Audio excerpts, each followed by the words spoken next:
उत्तर प्रदेशच्या महाराजगंज जिल्ह्यात जे घडलेलं आहे ते खरंच कोणालाही थरकापून टाकणार असं आहे. एका घरातील शौचालयाच्या टाकीतून जेव्हा एक दोन नाही तर सापाचं अक्षरशः झुंड बाहेर येताना पाहायला मिळालं, तेव्हा तिथं उपस्थित असलेल्या प्रत्येकाचा श्वासच अडकून गेला होता.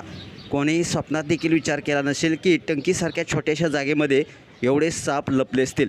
हा प्रकार इतका भयावह होता की पाहणाऱ्यांची पावलं आपोआप मागे सरकली.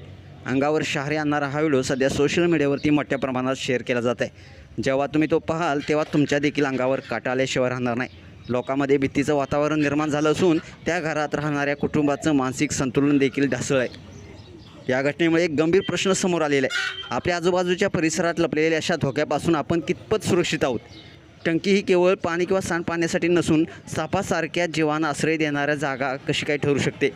सर्पमित्रांना बोलावण्यात आलं आणि त्यांनी अत्यंत दक्षतेने या सापांना बाहेर काढलं. पण या प्रकाराने गावकरी मात्र चांगलेच घाबरलेले आहेत. स्थानिक प्रशासनाला देखील याची कल्पना देण्यात आली असून या घटना पुन्हा होऊ नयेत यासाठी उपाययोजना देखील केल्या जात आहेत. हा व्हिडिओ केवळ भयावह दृश्य नाही तर तो एक इशारा आहे. आपल्या घरातील टंकीची वेळोवेळी तपासणी केली पाहिजे, अन्यथा कोणता धोका कधी समोर उभा राहील हे सांगता येत नाही. तुम्ही हा व्हिडिओ पाहिलाच आहे, कारण संकट कधी कोठून येईल हे कोणी कधी सांगू शकत नाही. तुम्हाला हा व्हिडिओ कसा वाटला नक्कीच कमेंट्स बॉक्समध्ये आपल्या प्रतिक्रिया अवश्य द्या आणि आपल्या SS स्पोर्ट्स या चॅनलला सबस्क्राईब करायला नक्की विसरू नका. धन्यवाद.